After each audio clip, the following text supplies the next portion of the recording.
Okay, we're going to do another one of the operations like we did on Friday. So I have here our f of x is 1 over x minus 2, and then our g of x is going to be the square root of x. And we're going to do all four of our operations that we talked about on Friday.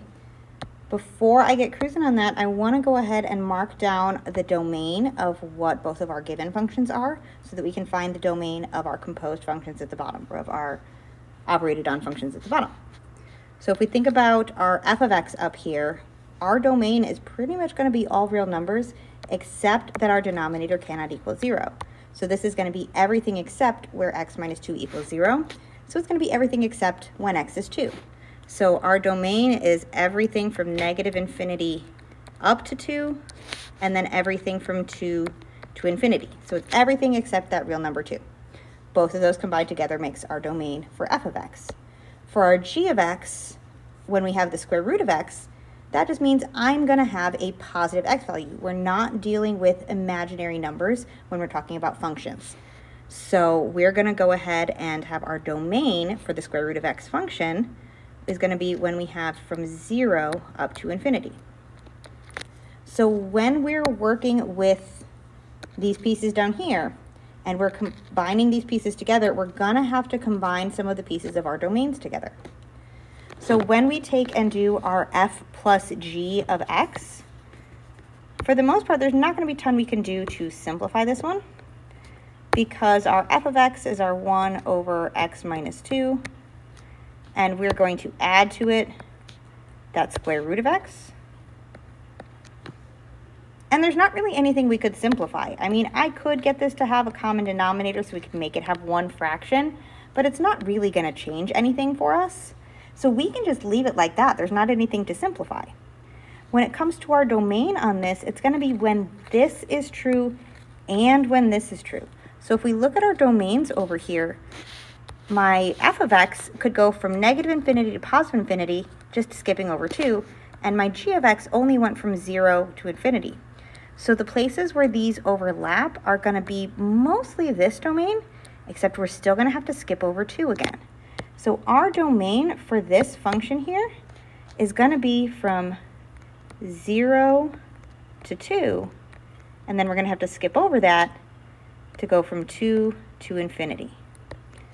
Because I still cannot have 2 in my denominator, and I cannot have negatives under here in order to keep this being a function. So we're not going to have imaginary x's. So that's going to be our domain. Our domain will be the same for our subtraction because they're not very different at all. The only difference here is that we're going to have our 1 over x minus 2 minus our square root of x, which again doesn't change anything. It's not changing the fact of our 2 being in the denominator. It's not changing our negative answers anywhere, nothing like that. So we're going to have that exact same domain from 0 to 2 and 2 to infinity.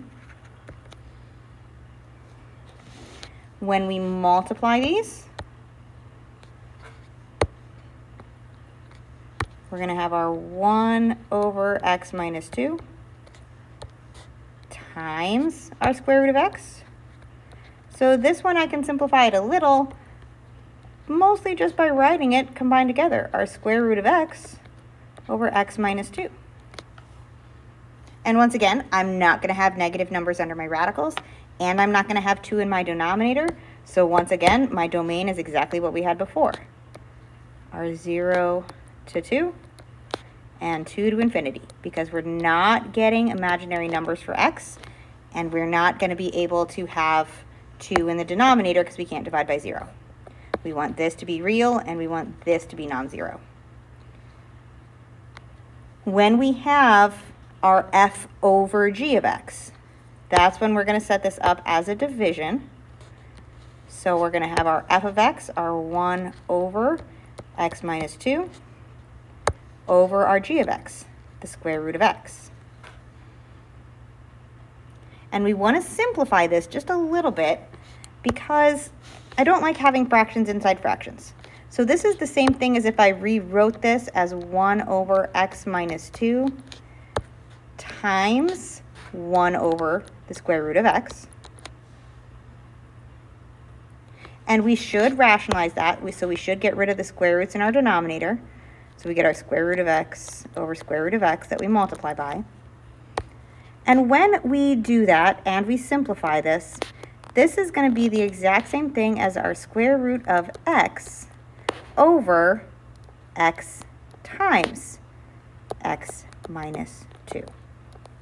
So now this one is a little bit different because now I have an additional piece here. I had my square root of x in my denominator, so that gave me this x in my denominator, which means I can no longer have 0 included. I still can't have my 2 included down here. It's still in my denominator. It is still a part of these ones up here. So x cannot be 2, but x also cannot be 0. So this one has a slightly different domain, in which case it's going to have from 0 to 2, and then from 2 to infinity. So it's a little bit different there, but I wanted to practice that again so we could see that before we went and practiced a little bit more with some other functions. So I will see you in the next video for more practice.